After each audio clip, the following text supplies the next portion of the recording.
Hey guys, more Torcus here. So in this video, I wanted to dive into the new cards that are coming out alongside Aphelios with the patch tomorrow. So I did make an Aphelios video yesterday where we talked about how I think Aphelios will work and the theory crafted decks that I'd come up with for him for this upcoming mini set that's happening. And I also discussed the fact that I figured there wouldn't be any more cards coming out alongside him and his champ spell because we hadn't seen them yet, and it was literally 2 days away from the mini set. But here we are, we got some new cards anyways, so I'm gonna have to look at them. So let's just hop right in and check them out. So the first one is the Flight. This is kind of based on his Calibrum weapon. All of these minions seem to be based on different weapons that he uses, which is really cool and interesting. So this one is a 1-mana 2/1 with Elusive and Nexus Strike.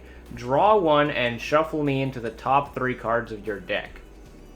So if you want to think about it in this way, this is effectively a 1-mana, deal 2, draw 1, if it successfully hits, which seems really, really strong. Like, 1-mana, deal 2, draw 1 to the Nexus, like, 1-mana, draw 1 is already great, right?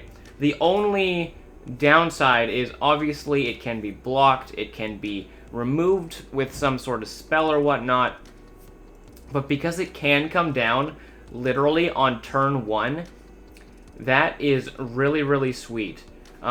It's not really much of a cycle because of the fact that it does go back on top of your deck, but you do get to draw before it shuffles, so that helps in that way a little bit.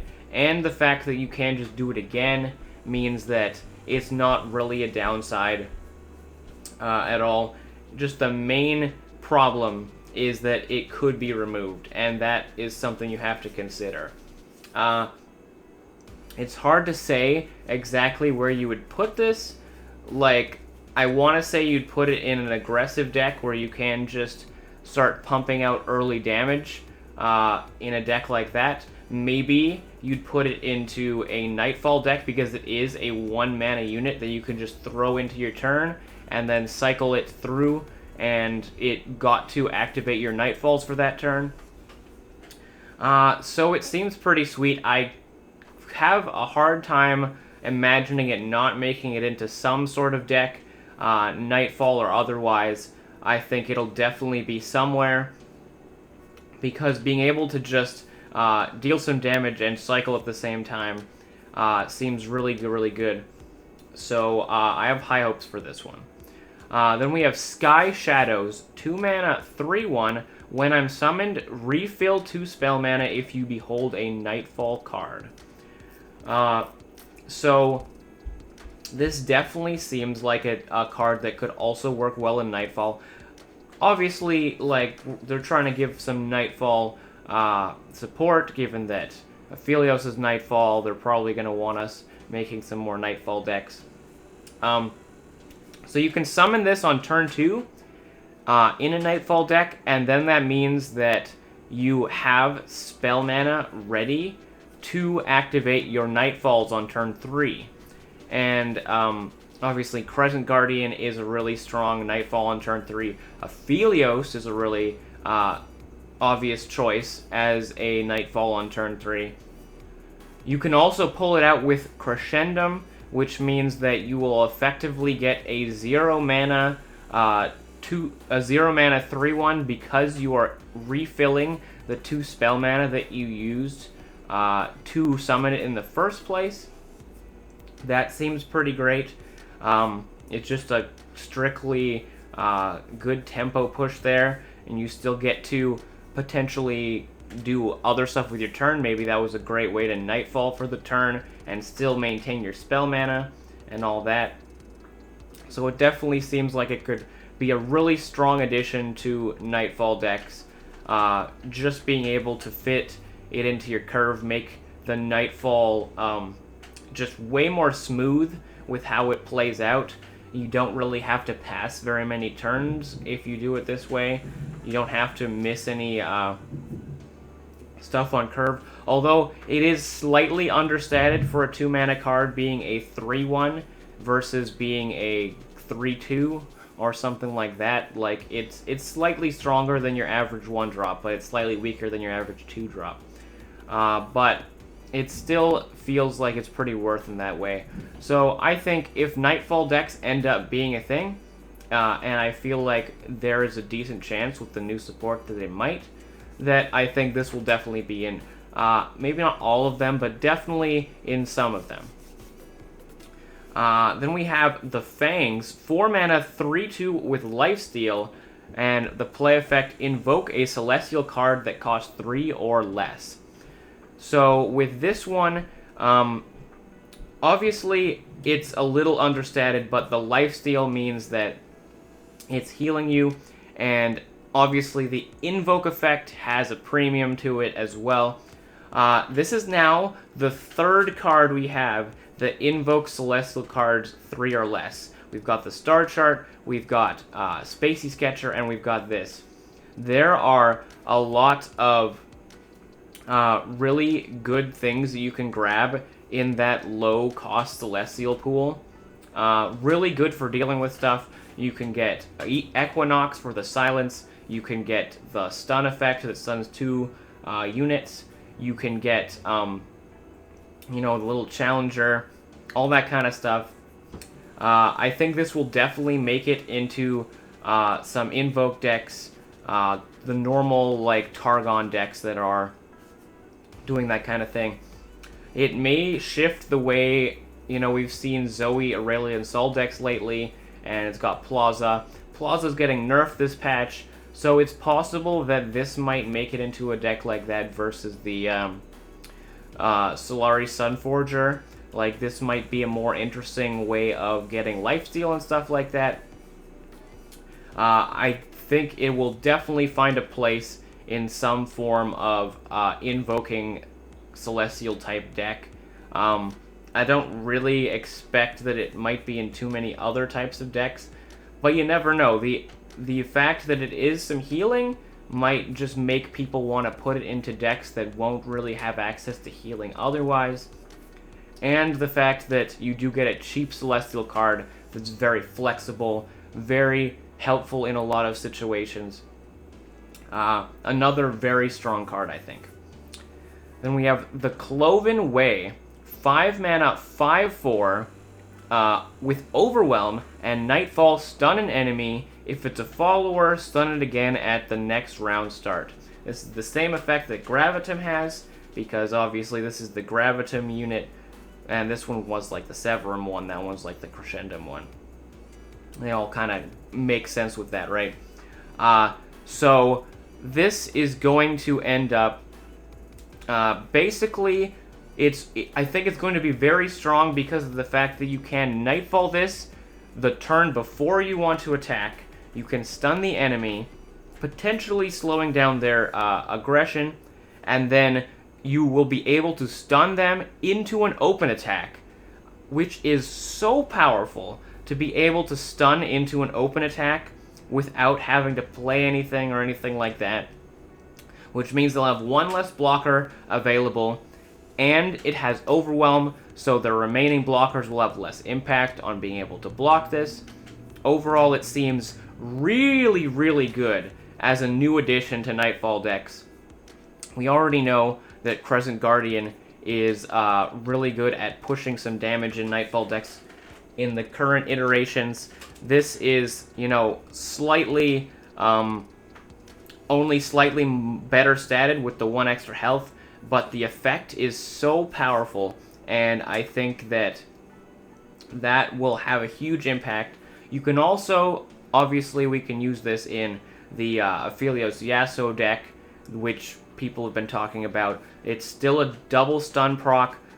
Aphelios gets the double stun procs with his weapons. This gets the double stun proc with this. That means that Yasuo should level relatively fast in that deck, and even if they live through the Yasuo hitting them, the first time, they might die to it hitting them the second time. So it's effectively very large unit removal when used in that way, and will be able to remove ridiculously large stuff.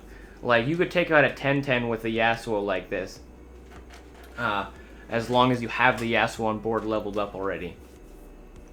So yeah, I think this might be the strongest push to make Nightfall decks become viable.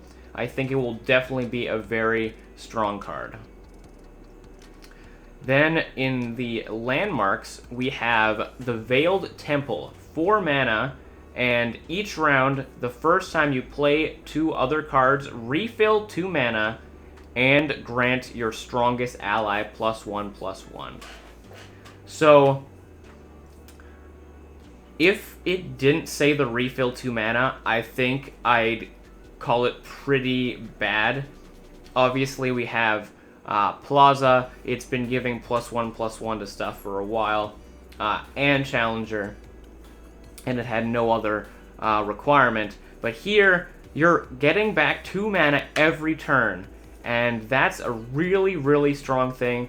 And the fact that you're getting that strongest ally getting a buff means that over time, you can keep, putting pressure on. You're getting more mana than your opponent every turn, and you're getting these little extra stat boosts. This obviously has major synergy with Aphelios, clearly designed to be like that. I don't think it's fast enough to be in some of the Nightfall type lists, but this specifically, I think, makes a lot of sense in a Victor Aphelios deck. I think that's where it would make the most sense of any place to put it. And I think that's where it's going to be. I think with Victor's new buff that he got, with this new patch, with the new support we're getting, I think that deck might actually be a viable thing.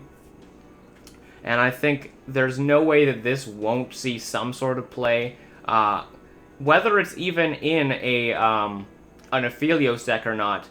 But the fact that it is just, you play 2 cards, you get 2 mana, and you get a buff, and it's only just 4 mana up front, so after doing it for 2 turns, you've already made the mana back, and will continue to be pushing all of this extra mana every turn for the rest of the game. Just seems really, really good. So I think this will end up being a very powerful card in the upcoming set. And then we have the spells.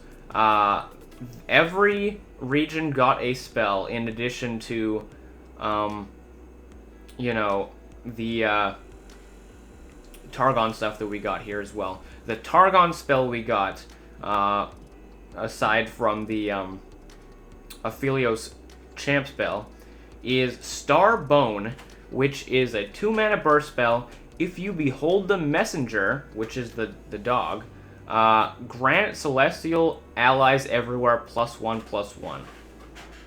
So this excites me a lot because I've been wanting so badly to make a messenger deck with that 1 mana burst spell that summons or that shuffles the messengers into your deck.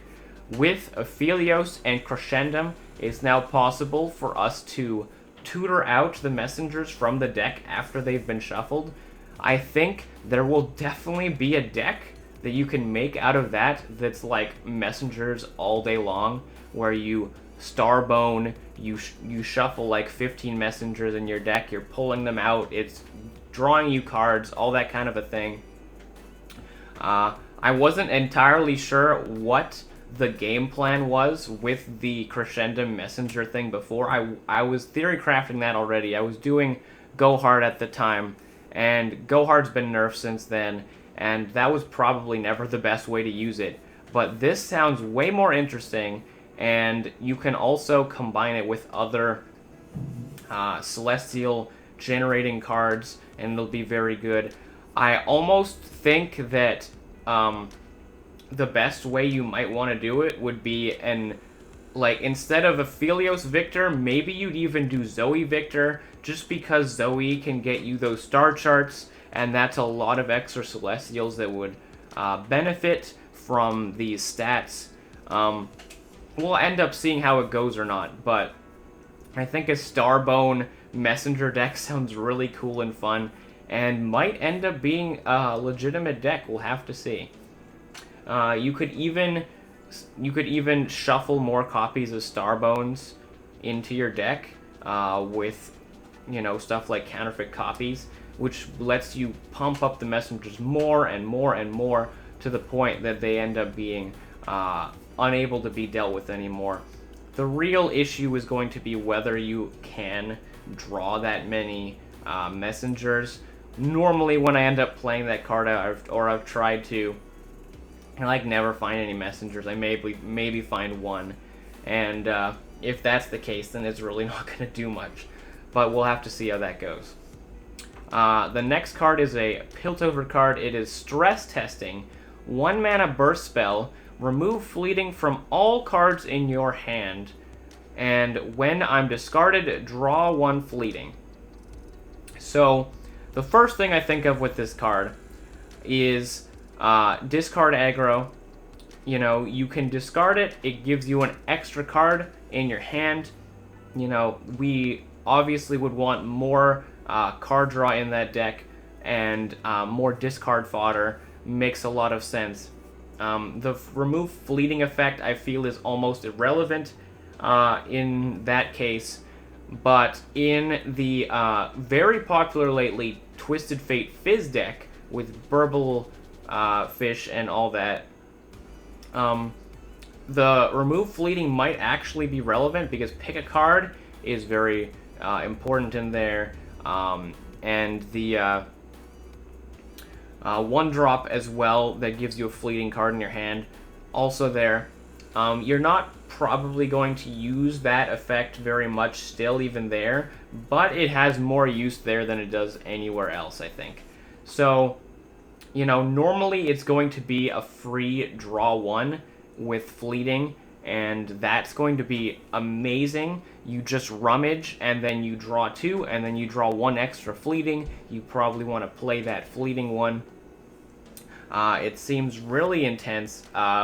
Will probably make the Twisted Fate Fizz deck even better than it already is, which I'm not looking forward to it, because I'm not a big fan of that deck. But either way, this is going to be a very impactful card in discard-oriented decks, and I think there's no way that this doesn't see any play in the future. Then we have Troll Gifts, which is a Freljord card, 2 mana burst spell, and grant an ally regeneration. If you already have it, grant it +2/+2 instead. So, I was actually making a Tahm Kench Braum deck recently. It was really, really cool, and a lot of good things were going on with it. And I gotta say, this would probably make more sense there than anywhere. You put regen on your Tahm Kench, that's amazing. You put +2/+2 on your Braum, that's amazing. Overall, it's going to definitely see some sort of play somewhere. If we can get a stat-based Freljord deck where you have pretty beefy units that will get a big benefit from having regen, then this is going to be great. I've tried using that 6-drop that does give Overwhelm and regen in the past, and that was really awkward, but this is so much easier to use than that. And I think this will be great in any sort of mid-range Freljord deck that we see in the future. How many copies you run, who's to say, but definitely if you have a deck where anything that runs Tarkaz basically seems like a great place for it to be. Maybe it's finally going to help some of these Vladimir decks work out. I don't want to assume anything there, because Vlad has gotten so much support and it's never worked out, but we'll have to see how it goes. But either way, it's another very powerful looking card in my opinion. Then we have Gluttony, which is a 3 mana fast speed spell for Shadow Isles. kill an ally with Last Breath, summon a follower from your deck that costs 1 more. So this reminds me a lot of Glimpse Beyond, because you can use this reactively. When your opponent goes in for a removal, you just whack your Gluttony on top of it, and you get to cancel their removal or whatever, and at the same time, you get to summon a follower that costs 1 more, and you don't really lose anything out of it. Seems really, really strong. I think you could also use it, proactively the same way you would Glimpse Beyond.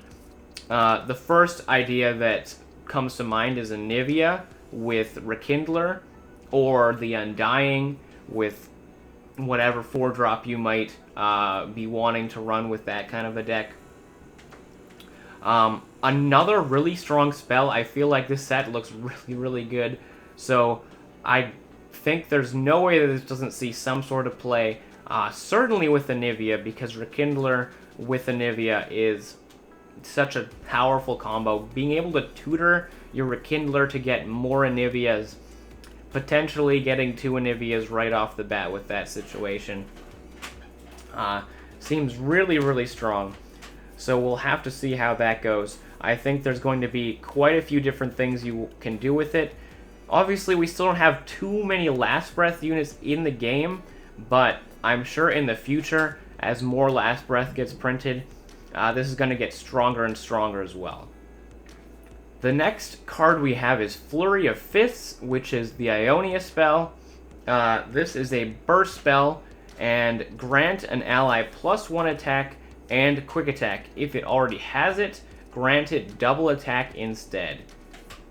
So this means that this is basically the same as that 1 mana spell, but for 2 extra mana, you can sometimes give double attack. My first instinct is this goes perfectly into a Lucian Zed deck.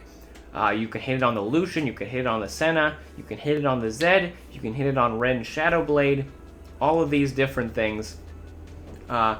It effectively means that if your opponent does not declare a block on one of your quick attack units and you have 3 mana open, you can plop this down, and then suddenly the amount of damage you're pushing is dramatically higher than it was a second ago. It means that your opponent will never really feel safe not blocking your quick attack units, which is an incredibly powerful situation to be in. You can just have that 3 mana floating, and it is pressuring them so hard because they can't possibly feel good just letting that be a thing. Being able to take an extra 5-6 damage out of nowhere is like way beyond what they're going to be able to handle. If you have a Zed that gets to instantly do a double attack, then that's a level up, even if they decide to block the Shadow. So it's going to be a very swingy card in those kinds of decks, I think. People are going to have to keep this in mind and play around it a lot if they ever run into an Ionia deck that does expect to have quick attacks. Definitely any sort of Zed deck.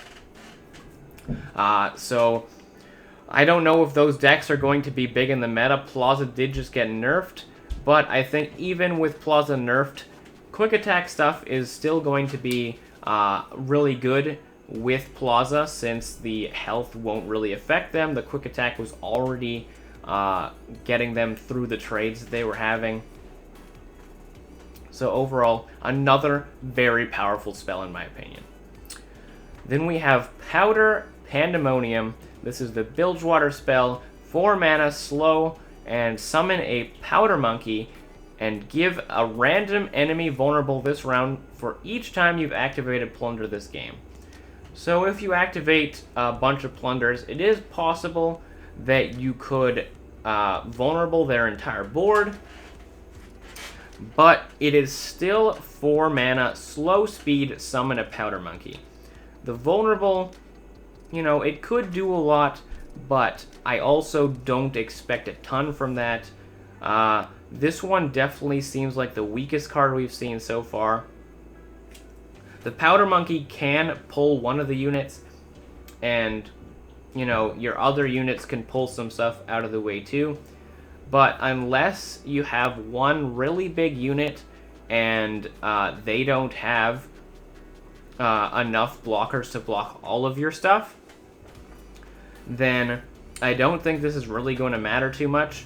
Especially, it only really has a huge impact if your opponent has a big board, which you really don't want to be in that position if you are trying to push damage, which is kind of what this card is feeling like it's wanting you to do. It's give them all vulnerable so you can hit face with something, but they have to have a bunch, or else why do you care about being able to plunder more times and then trigger the vulnerable more?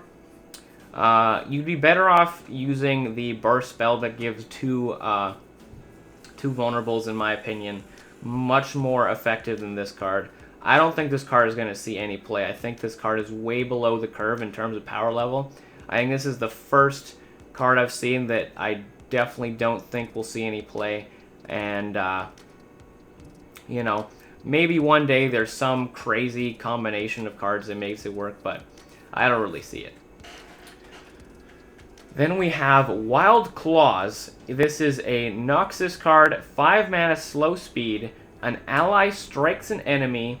If it has Overwhelm, deal excess damage to the enemy Nexus. So this is a lot like Concerted Strike, but you get 1 less attack because it's only 1 unit attacking. It's slow speed, and but it gives you the Overwhelm thing. I think just because it's weaker than Concerted Strike doesn't mean it's bad. Concerted Strike is very, very powerful. So I think this could see play in some decks. Clearly, it's not going to be anywhere near as strong as Concerted Strike, and Concerted Strike doesn't normally get, like, 3 copies in a deck or anything most of the time. Maybe in some Fiora lists, but normally like 1 or 2 copies for sure in those decks or even other decks. But if you are playing a pretty heavy Overwhelm deck, maybe you'd be down for this. Noxus doesn't really have really big removal like this that doesn't require you to have damage their stuff first, because we do have Ravenous Flock and Scorched Earth and Noxian Guillotine, all cards that work really well if your opponent is damaged. This one is the first spell that does large amounts of damage without any amount of setup beforehand, aside from just having the unit that you need to use it on. I think the Overwhelm part won't matter a ton, but maybe there's a deck where you do have a bunch of Overwhelm stuff that is like this. It could, I suppose, also be used as a burn tool in some cases, especially if you're combining it with, like, Darius. Like, this does seem like it would be a decent Darius card, where you get to free strike their biggest blocker, thereby making it so that they no longer have a big enough blocker to block the Darius damage during the attack. And you also get some amount of face damage at the same time. If you're getting 4 damage out of this, it is a Decimate already. The only problem with all that is just that it could be cancelled in one way or another. Although it seems like it's the type of card where, you know, if the Overwhelm is activating, then a Glimpse Beyond or something like that would mean that you would just get all the damage face. So, you know, maybe the more I talk about it, the more interesting it looks. Maybe this would work really well if you could end up having some really high damage Overwhelm units. Yeah, definitely Darius is the one I'm thinking of. We'll see if it ends up really working out. I think there's going to be some places for this to fit. I think it's strong enough that it would fit into some decks without a doubt. I don't think it will be anywhere near as popular as Concerted Strike, which is just the most obvious comparison that it has. Then we have Molten Breath. This is the Demacia spell. 6 mana, slow speed. An ally with Fury strikes the 2 weakest enemies. So obviously, Fury is the keyword that we see on pretty much all the dragons. So this is a dragon synergy card. Generally speaking, I'd say you would be able to fit this into dragon decks because a lot of the time, you know, we're probably still going to be running Plaza here and there, even after the nerfs. So in like an Aurelion Sol type deck that we've seen before, Eclipse Dragon and Aurelion Sol can definitely do some stuff there. You can take out some of the weaker units first by challenging them with your Plaza units, and then you play this, and it takes up the bigger units, and that ends up being a huge board swing.